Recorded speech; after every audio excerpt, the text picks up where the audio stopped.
നമസ്കാരം. പെട്രോളിയം ഉൽപ്പന്നങ്ങളാണ് സൗദി അറേബ്യയുടെ പ്രധാന വരുമാന മാർഗമെന്ന് എല്ലാവർക്കും അറിയാവുന്ന കാര്യമാണ്.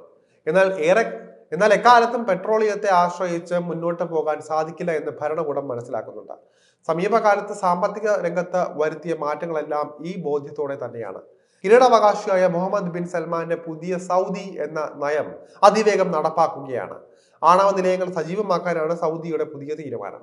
ആണവ നിലയങ്ങളിൽ ഉപയോഗിക്കുന്ന ഇന്ധനമായ യുറേനിയം സമ്പുഷ്ടീകരിക്കുമെന്ന് പ്രഖ്യാപിച്ചിരിക്കുകയാണ് സൗദി ഊർജ മന്ത്രി Prince Abdul Aziz bin Salman. Uranium വിൽക്കുക കൂടി ചെയ്യുമെന്നും അദ്ദേഹം പ്രഖ്യാപിച്ചിട്ടുണ്ട്. ഈ പ്രഖ്യാപനം മേഖലയിൽ വലിയ ചലനങ്ങൾ സൃഷ്ടിക്കുമെന്ന് ഉറപ്പാണ്. ആണവ റിയാക്ടർ ഇന്ധനം ഉൽപ്പാദിപ്പിക്കാൻ ഉപയോഗിക്കുന്ന യുറേനിയം പൗഡർ കൂടുതലായി ഉൽപ്പാദിപ്പിക്കാനാണ് സൗദിയുടെ തീരുമാനം.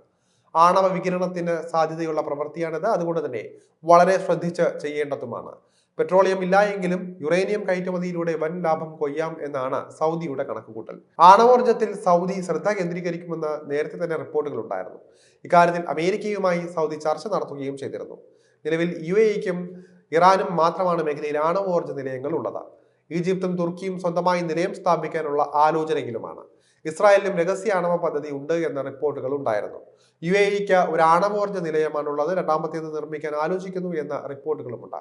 ഇതോടെ UAE-യിലെ മൊത്തം ആണവ റിയാക്ടറുകളുടെ എണ്ണം 8 ഉയരും. എങ്കിലും യുറേനിയം സമ്പുഷ്ടീകരണത്തിന് ആലോചിക്കുന്നില്ല എന്നാണ് UAE പറഞ്ഞിട്ടുള്ളത്.